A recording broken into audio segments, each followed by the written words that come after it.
普京车队在莫斯科爆炸起火，乌军多点开花，在固守库尔斯克两据点的同时，攻入别尔哥罗德和布良斯克，建立小缓冲区。乌东战线快速升温，俄军向各地发起全线攻势。乌克兰无人机年产500万，获得3.2万吨新军援。巴黎志愿者联盟达成对乌支持3大共识。普京提议联合国临时管理乌克兰。特朗普警告普京，再不停火将对俄罗斯进行2级制裁。精彩内容马上开始。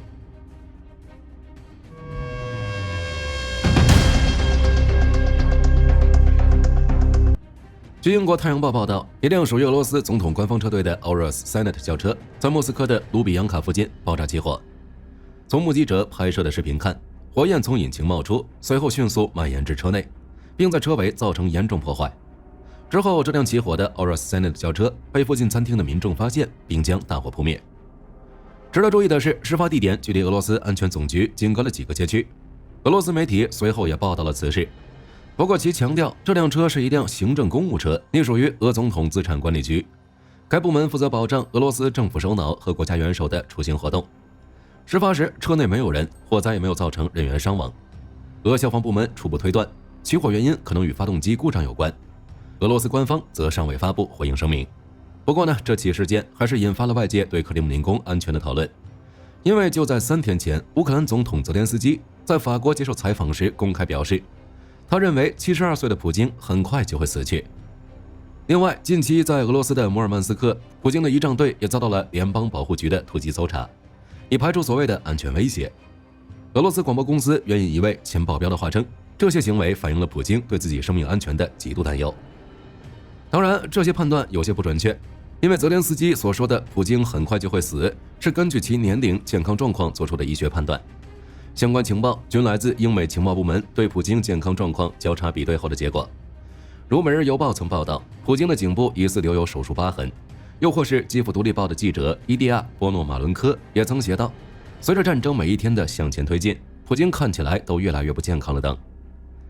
可我们也不排除乌克兰想通过汽车爆炸对克里姆林宫高层进行心理威慑的可能，因为截止目前，乌克兰方面虽然没有提及此事，但自俄乌战争全面爆发以来，乌克兰特工已多次深入俄罗斯境内展开破坏行动，包括莫斯科在内的核心城市都遭受过不同程度的袭击，甚至连一些俄军大员都被清除。总之，对于这起事件迷雾重重，网络掀起了各种阴谋论，相关后续有待后续披露。但唯一不变的是，如今俄乌作为欧洲大陆上最庞大的2支地面部队，接下来的战斗必将愈发激烈。库尔斯克方向，俄军第106空降师和第22木步团在30日战斗中，向奥列什尼亚和古埃沃附近的乌军阵地发起了17到18次进攻，投掷了至少25枚滑翔炸弹，但均被击退。之后，乌军第101机步旅于下午在海马斯火箭炮的掩护下，通过重装部队反击，重新夺回了古埃沃附近的多处阵地。俄军事频道也表示，截止目前，库尔斯克地区的奥莱什尼亚和戈尔纳尔2个定居点仍在乌军的控制之下。这与俄军此前宣传已完全收复了库尔斯克州相反。乌军主力虽然已经撤出库尔斯克，但乌军还在此地留有部分兵力。尽管俄媒多次强调俄军会尽快将其拿下，但这一次俄军再也没有设立明确的日期。与此同时，撤出库尔斯克的一些乌军士兵则快速转向了别尔哥罗德和布良斯克战场，前者是乌军攻入的第2块俄罗斯领土。现在据图片报的报道称，乌军已重新控制了德米多夫卡和波波夫卡2地，这2地之前就被乌克兰拿下过，但随后被俄军夺回，如今则再度被乌军收复。不过俄军事博主3月30日声称，这2地附近的战斗仍在继续，而负责进攻的是俄军 ANVAR 特种部队分队和第34摩托化步枪旅。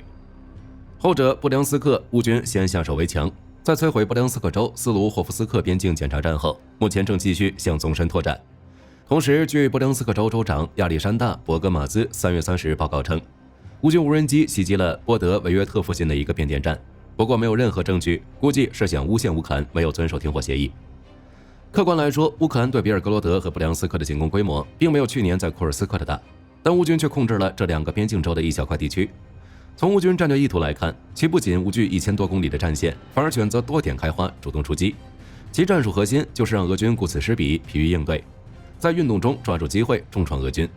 同时削弱乌东方向的压力。如据卫星图像显示，乌军在红军村方向已经得到大幅度的加强，前段时间，在俄军反扑库尔斯克之际，乌军趁势在红军村发起反攻，并在收复失地后加强了防务。如今，乌军再次攻入比尔格罗德和布良斯克，则更进一步阻止了俄军对乌东的攻势。乌军的多点开花战术体现了乌军当下的政治与军事自信。受俄军即将发动大规模入侵影响，乌东各地都有成为焦点战场的趋势。苏梅方向，俄国防部主要军事政治局副局长阿普蒂·阿劳迪诺夫少将表示，俄军正在苏梅州的几个未指明地区推进，并将其突出部扩展到了苏梅州北部。一名俄军事博主3月30日声称，俄军正试图向尤纳基夫卡推进。不过，乌克兰真理报援引乌克兰国家边境警卫队的报告称，尽管俄罗斯声称已经突破乌克兰边境，但苏梅州的情况并非如此。俄军目前仍在使用小规模的突击小组进行骚扰形式的越境作战。乌克兰官员解释称，俄军目前的目标应该是将乌军彻底赶出库尔斯克，为此还集结了大量人员和装备，而派出小规模突击小组发动对诺文克和朱拉夫卡等地的越境打击，是为了将战区扩大到边境或乌克兰境内。哈尔科夫方向，乌军在沃夫昌斯克和佐洛乔夫等方向击退了俄军攻势，并安排无人机在前线10公里的地方对俄军目标进行定点打击。库皮扬斯克方向，乌克兰霍尔蒂察集团3月30日报告说，俄军正通过 T55坦克、BMP 装甲车等装备向德沃里奇纳集结兵力。为了阻止俄军行动，乌军摧毁了该村附近奥斯基尔河上的一座桥梁。白曼方向，俄军第3摩步师、第144摩步师、第208哥萨克团和库班志愿营等部，从3月29日开始就出动超过15辆坦克、装甲车和40多辆摩托车，向乌军发动了全线进攻。乌克兰第10、54和81旅则发起联合阻击战。在昨日战斗中，双方在纳迪亚、奥尔西夫卡、新米哈伊蒂夫卡、伊万达里夫卡等多个区域交火26次，最终以俄军战败结束。详细战损有待进一步统计。不过，俄军虽然暂时退出了战场，但预计接下来还会发起新的行动，该方向战斗的激烈程度也将大幅上升。顿涅茨克州西维尔斯克方向，乌克兰扎波罗尔茨中校表示，俄军29日和30日派遣大量民用车辆和摩托车，向上卡米扬斯克、伊万诺、达里夫卡等前线发动了袭击。除了被乌军击退和摧毁了2辆越野车、10辆汽车、31辆摩托车、109名士兵外，也有不少俄军车辆被乌军布置的铁丝网所阻。托列斯克方向，自乌军收复谢尔比尼夫卡失地后，该方向战线变化就不大了。不过，据卫星图像的披露，托列茨克的战壕和反导弹阵地已经明显增多，这表明乌军的反击并不是暂时性的举措，而是一种长期性的整体战略。他们正在将收复的阵地稳固下来，而不至于成为双方反复争夺的据点。3月30日，在此处行动的乌克兰营副指挥官也表示，乌军正通过修建的阵地阻击俄军对托列茨克侧翼的攻势。而俄军方面，据悉其正在通过轮调预备役部队来恢复此处战场的攻击强度。有尚未证实的消息称，俄军重新控制了体育场附近区域和中央矿场。红军村方向目前的战斗非常激烈，双方互有攻守。乌军近期通过不断反攻，相继收复了乌克兰卡、舍夫琴科、科特利涅、乌达奇涅等多个定居点，将俄军越推越远。值得一提的是，据战争研究所提供的卫星图片，乌军当下在红军村周边进行大规模防御，防御网络密度至少是巴赫穆特的2倍。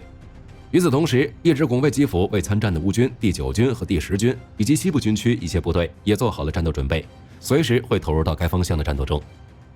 而俄军方面花了16个月、数十万俄军士兵生命夺取的部分定居点，如今却丢了，且再也经不起这样的消耗。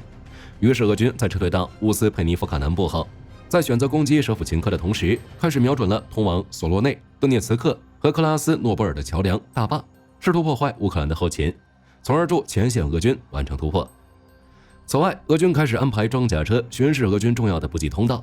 即谢里杜河至诺沃托利茨克的道路，中间经过诺沃皮丁卡、焦夫特、彼得里夫卡。因为这段道路早已成为乌军无人机的重点打击目标，被称为死亡公路。库拉霍沃方向，乌克兰霍尔蒂察集团军3月30日报告称，乌军在罗茨利夫附近击退了俄军由5辆装甲车组成的机械化攻击，并成功摧毁了其中的1辆。南部战区赫尔松方向，乌军游击队烧毁了俄军电子战系统，并致使俄军在这个方向损失大量人员和装备。据乌总参谋部发布的数据显示，3月30日，俄军新增损失1510人，被摧毁14辆坦克、20辆装甲车、56门火炮。乌军总司令希尔斯基表示，自2025年初以来，俄军汽车和专用装备的损失已达近9838辆，且每天都会清除1000多名俄军士兵和摧毁数百台俄军装备。此外，乌军还越来越频繁地瞄准俄军补给车队，袭击前线后方300公里范围内的俄军后勤节点。由此推测，乌军的战略目标是持续削弱俄军地面进攻能力和摧毁俄罗斯支撑战争的能力，而且乌克兰正在为达成此目标竭尽全力。泽连斯基的战略顾问卡米申近日披露，乌克兰的 FPV 无人机年产量已经达到500万架，比2024年由于资金短缺制造的200万架多了1倍多。如今的乌克兰拥有150余家制造商，单家日产最高达4000架。乌国防部长乌梅罗夫表示，2025年军工将强化无人机与远程武器生产，目标将月供应量提升至20万架。乌克兰拥有庞大的军工潜力，加上技术革新、资金支持，有望成为全球最大的军事强国之一。值得一提的是，乌克兰外交部29日宣布，乌克兰已实现与欧盟政策100%一致。外交部长西比哈表示，该数据经欧盟3月初专项审查确认，较2024年95%的符合率显著提升，标志着乌欧战略对接进入新阶段。西比哈指出，这一成就体现乌克兰融入欧盟的坚定决心，所有外交决策均严格遵守欧盟标准。与此同时，乌克兰盟友也在帮助乌克兰变强大。如据全球火力报道，北约刚刚通过罗马尼亚港口再次向乌克兰转移了3.2万吨军援，其中包括500套弹簧刀、200架改进型 TB2 察打无人机，以及美国向乌克兰提供的第2批胶囊无人机。又或是据图片报报道，近30国及北约、欧盟领导人30日齐聚巴黎志愿者联盟峰会，会议讨论了对乌援助升级和战后安全架构，通过了3大内容。其一，强化军援，欧盟承诺加速武器交付及长期安全保证。目前，志愿者联盟已确定向乌克兰提供170亿欧元的军事援助，以及额外200万发炮弹。若是加上捷克提供的150万发，乌克兰自己的255万发的年产量，以及瑞典援助的 ACS-890 预警机，也将投入实战。乌军将在战场上放开手脚作战。其二，维持对俄制裁。法总统马克龙强调，制裁将持续至俄裁军。其三，威慑性军事部署。法国提议战后在乌中部第聂伯河沿岸或西部部署部队，明确不参与前线作战，但将对侵略进行反击。波兰总理图斯克更是呼吁立刻行动。值得注意的是，前一天芬兰总统斯塔布在接受法国24台专访时提议，欧盟应该效仿美国组建自己的乌克兰问题谈判团队，并考虑设立特使职位。他指出，当前由法英主导的志愿者联盟的核心目标是支持乌克兰维护主权及领土完整，但仍需强化欧盟统一行动机制。在斯塔布的和平计划中，将和平进程划分为2阶段，即停火阶段需国际社会提供海空安全保障，和平协议阶段则可能部署欧盟授权维和部队。当然，欧洲能如此快速通过对乌援助和通过对俄策略，自然少不了俄罗斯搞事。据战争研究所报道，普京3月28日时曾建议联合国临时管理乌克兰，以便乌克兰进行新的选举和签署关键协议。可见，普京一直认为目前的乌克兰政府缺乏合法性，并不相信当前的乌克兰会执行和平协议，而此举能有效地让泽连斯基下台。3月30日时，为了让美国、欧洲能答应普京的建议，俄罗斯常驻欧盟代表基列尔·洛格维诺夫更是向塔斯社提交了一份在乌克兰建立临时政府的详细计划。在计划中，格洛维诺夫认为，联合国应该在实施停火后，直接或间接通过中间人及当事方之一调解员或联合国秘书长提交正式呼吁，要求联合国在乌克兰设立临时内部管理机构。同时，他还特别指出，联合国安理会，特别是其常任理事国，必须支持这项任务，并且任何安理会成员都可以提交关于临时政府组成和资金的提案草案。洛格维诺夫表示，联合国秘书长还应该准备一份关于临时政府的报告，特别是注意人员配备和预算指南。之后，联合国安理会在考虑完所有提案后，提交关于临时政府的最终决定。格洛维诺夫指出，最终提案还必须得到安理会成员的支持，及常任理事国的支持。而格洛维诺夫给出的提案将特别允许俄罗斯提交关于乌克兰临时政府的提案，并否决俄罗斯认为不利的任何提案，并将禁止乌克兰在最终批准过程中发挥任何作用。格洛维诺夫的这份草案在剥夺乌克兰话语权的同时，将俄罗斯放在一个绝对有利位置，试图让俄罗斯支配围绕需求的所有流程，同时挟持停火谈判，以迫使欧洲和美国做出更多让步。面对这样的提议，联合国秘书长安东尼奥·古特雷斯很明确地拒绝了普京，在乌克兰建议临时政府的提议，并在3月28日表示，乌克兰是一个必须得到尊重的合法政府。而美国方面也出奇与欧洲站在了一起。特朗普3月30日接受 NBC 新闻电话采访时表示，他对普京批评泽连斯基领导乌克兰的合法性感到愤怒。同时，他表示，如果他认为俄罗斯阻碍了俄乌停火协议的达成，美国将对所有来自俄罗斯的石油实施2级制裁，即美国将对所有俄罗斯石油征收25%到50%的关税。此外，特朗普表示，美国将不会允许购买俄罗斯石油的国家或公司在美国做生意，而特朗普留给俄罗斯的考虑时间是1个月，并表示本周他将与普京进行通话，听取普京的答案。据路透社报道，3月28日，格陵兰岛的4个政党在格陵兰岛努克文化中心签署联合执政协议，宣布组成新一届自治政府。新自治政府由民主党、团结党、因纽特人共同体党和前进党4个政党组成，占据议会31席中的23席，代表75%选民的支持。民主党主席尼尔森则宣布出任自治政府总理，并在仪式上宣布了新政府成员名单。而就在当天晚些时候，万斯团队不顾抗议，强行登上格陵兰岛，视察北部的皮图菲克太空基地，并在讲话中攻击丹麦，指责丹麦对这片矿产丰富、具有战略重要性的领土的投资和安全管理，并宣称特朗普要控制格陵兰岛都是因为丹麦人做得不够好。同时，万斯又向格陵兰岛人做出承诺，若从了美国，未来好处多多。他说：“我们希望他们选择与美国合作，因为我们是地球上唯一一个尊重他们主权和安全的国家，因为他们的安全就是我们的安全。”同日，远在白宫的特朗普适时呼应了万斯的言论，他也强调了美国拥有格陵兰岛的所谓必要性。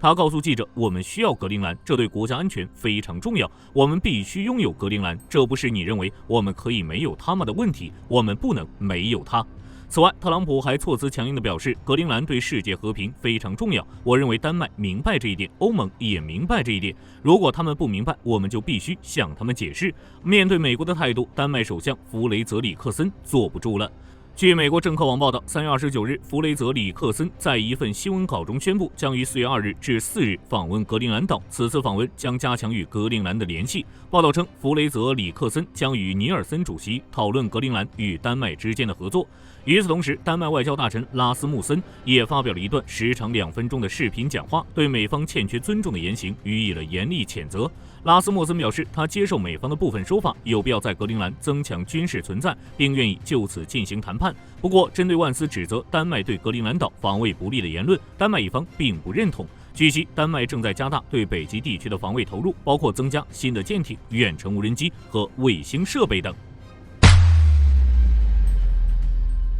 据美退伍军人新闻网报道，美国海军预计在海军舰艇上实验性部署胶囊无人机和走圈反无人机拦截系统，这2种都是在陆地已广泛验证的武器系统。之所以如此，是因为与胡塞武装对抗的成本太高了，有些顶不住。据美国海军1月透露，在过去15个月与胡塞武装对抗过程中，美军发射超过200枚导弹，其中包括120枚标准2导弹。而按照美国海军预算文件，最新生产的标准2型导弹每枚成本约200万美元，而一些用于对抗胡塞导弹的新型导弹，一枚价格更是高达近2800万美元。另外，美国海军还透露称，在15个月的战斗中，海军舰艇在380次交战中还发射了160枚5英寸炮弹，而每枚炮弹的成本约1500美元。虽然很难准确计算2023年10月至2025年1月期间所消耗弹药的确切成本总额，但海军仅在导弹成本上就花费超过5亿美元，这样的作战成本实在顶不住。于是美海军就打算在军舰上部署胶囊和走圈系统。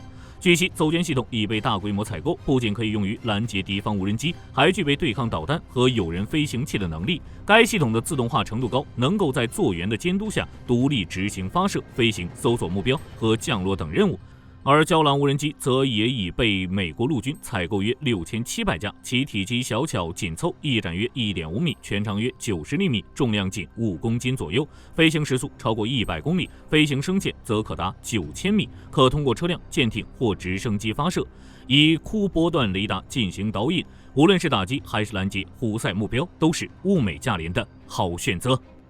好了，本期节目到这里就结束了。大家觉得美国会对俄罗斯实施2次制裁吗？欢迎在评论区留言讨论。我是火力军，下期再见。